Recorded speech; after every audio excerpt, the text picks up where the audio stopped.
Miss হবে না আপনার পছন্দের টিভি শো। দেখুন জি5 অ্যাপে একদম ফ্রি। রাই, রাই তুমি আমার উপর যত রেগে থাকো না কেন, আমি জানি তুমি আমায় ভালোবাসো। You still love me Rai, you love me. আমি জানি তুমি আমায় কতটা ভালোবাসো রাই, আমি জানি। রাই সরি, তোমাকে একটু অসময়ে ফোন করে ব্যস্ত করছি। আসলে আমার মনে হচ্ছিল, আমি শিওর নয় তুমি জানো কিনা একটা ঘটনা, সেটা তোমাকে জানানো দরকার, তাই জন্যই। কি কথা? কোয়েল কি অন্য কোথাও চলে যাওয়ার কথা ভাবছে? ওর আর্থিক অবস্থা কিন্তু ভালো না অনির্বাণ। আমাদের মধ্যে কি কোয়েলকে ছাড়া আর কোনো কথা নেই? আমাদের নিজেদের কি আর কোনো কথা নেই? কি কথা? রাই, আমাদের দুজনের মধ্যে কোয়েলকে নিয়ে যে তিক্ততাটা আছে, সেটা তো শুধু উপরের আবরণ, আর তার ভেতরের টানটা সেটা কি কিচ্ছু না?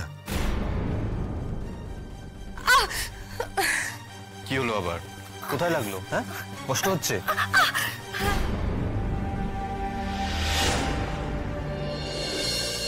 রাই, তুমি কি আমার কথা শুনছো?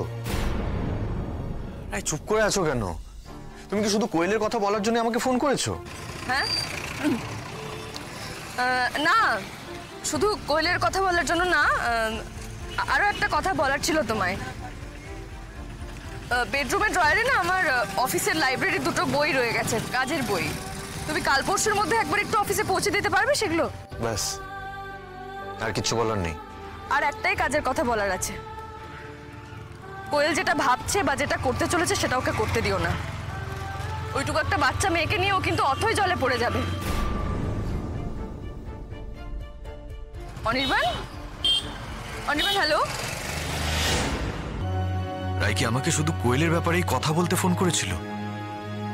না না, আমার মন বলছে রাই তুমি আমাকে আরো কিছু বলতে চেয়েছিলে, কিন্তু বললে না কেন? রাই, শুধু ওটুকুই বললে।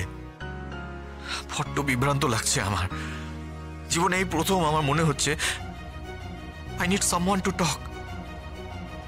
আমার কারোর সাথে কথা বলা দরকার, একটা মানুষ দরকার যার সঙ্গে আমি কথা বলতে পারবো, একটা বন্ধু দরকার আমার, যে আমাকে পরামর্শ দেবে, যার সঙ্গে আমি সবকিছু শেয়ার করতে পারবো। কিন্তু কার সঙ্গে? আমার কি করা উচিত বলো তো বৌমনি? সবকিছু খুব গুলিয়ে যাচ্ছে আমার। আমি কি সত্যি অনির্বাণকে একটা অদ্ভুত পরিস্থিতির মধ্যে ফেলে দিয়েছি? খানিকটা তো ফেলেছো বটেই রাই। তুমি ওই বাড়িতে নেই, কিন্তু অনির্বাণের প্রথম স্ত্রীকে তুমি ওই বাড়িতে আশ্রয় দিয়েছো। অনির্বাণ কিন্তু দিতে চায়নি। আর এটা তো মানতেই হবে যে কোয়েলের ওই বাড়ি থাকা নিয়ে অনির্বাণের চরম আপত্তি ছিল। এটা তো সত্যি কথা যে এই পরিস্থিতিটা খানিকটা হলেও অনির্বাণের জন্য অস্বস্তিকর। সেদিন অনির্বাণ ঠিক এই কথাটা বলেই আমার দিকে আঙুল তুলেছিল যে আমার জন্য ওর দুর্নাম হচ্ছে। তুমি আমাকে একটা সত্যি করে কথা বলো তো রাই, তুমি কি ওই বাড়িতে একেবারেই না ফেরার কথা ভাবছো?